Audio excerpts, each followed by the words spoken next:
Early Specialisation in Sport by Abigail Gregson. One of the last aspects of talent is specialisation, and I'm going to be focusing on the impact it can have on youth athlete development. In research, Green 2024 suggests that early specialisation is defined as year-round training greater than 8 months per year, choosing a single main sport and/or quitting all other sports to focus on one. For most sports, intense training in one sport and the exclusion of others should be delayed until middle to late adolescence. This approach minimises the likelihood of injury and the psychological stress whilst youth are going through both growth and academic pressures. Early sport specialisation appears to be increasing in young athletes, and the pressure to select one sport to the exclusion of others is believed to come from coaches, parents, and other youth athletes. There is a concern that engaging in year-round intense training programs in a single sport at an early age may result in negative outcomes for some young athletes, such as burnout, social isolation, and possible dropout from sport at an early age. Meyer 2015. As a result of early sport specialisation, youth can be deprived of year-round sports development, which can lead to a loss in motor skill acquisition and opportunities for fun and focused physical activity, both of which are important for career longevity and general health and well-being. So, what are the issues associated with early specialisation? Issues associated with early specialisation can manifest in many ways, and it can either be acute, happen suddenly, or chronic, occur over time.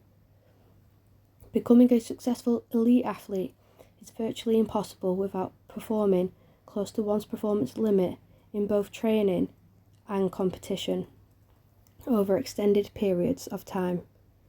This can, however, place a large physical load on the body.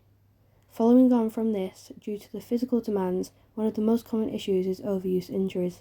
This can happen through training errors, technical errors, or the simple act of repetitive movements, which leads to imbalances. Over time, these can become devastating for sports participation and can impact an athlete's personal life, career, and comfort.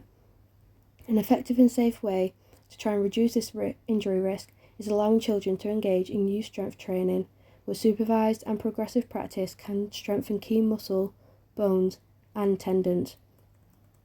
Another issue associated with early specialisation are the psychological pressures. Athletes who participate in sport at a young age tend to already have stressors within their daily life, whether that be academic or sport-related. Without appropriate coping strategies, it may end up leading to psychological overload. This means the unnecessary expectations that young athletes put on themselves, or through parents and coaches, may end up leading to low self-esteem, depression, anxiety, and potential burnout. Zowellner 2021. Over time, these individuals can withdraw from sport and feel isolated by a routine that has limited their opportunity to develop and identify with their peers or social norms.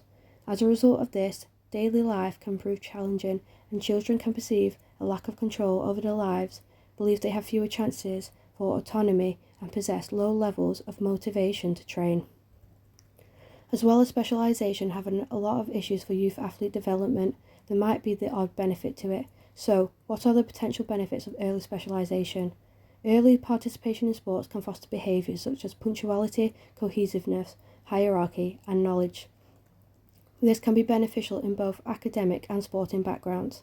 When choosing to specialise early, players experience increased contact time with coaches, which can lead to greater acute skill development. This can be beneficial in the short term, as well as impressing coaches and getting selected by talent scouts.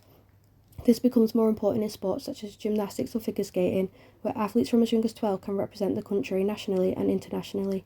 Green 2024. Even though we have identified a couple of benefits of early specialisation, it is overall negative on an athlete's development. Diverse sport participation during childhood and adolescence has been linked to enhanced movement skill development across a greater range of foundational physical capacities and skills. By taking part in multiple sports, it prevents the development of overuse injuries and burnout from sport, and it creates a more fun environment, and it allows people to develop into better athletes and enjoy longer sport careers. Institute's 2024. Some examples of early specialisation sports include tennis, figure skating, gymnastics, swimming, football, and ballet. Roger Federer is an example of an athlete who found success in sport through specialisation. He is considered one of the top tennis players of all time. However, he never really liked tennis to begin with when he was younger. The reason he chose to specialise in tennis is because he was good at it and decided that it would be more beneficial for him in the long run and have better success within the sport.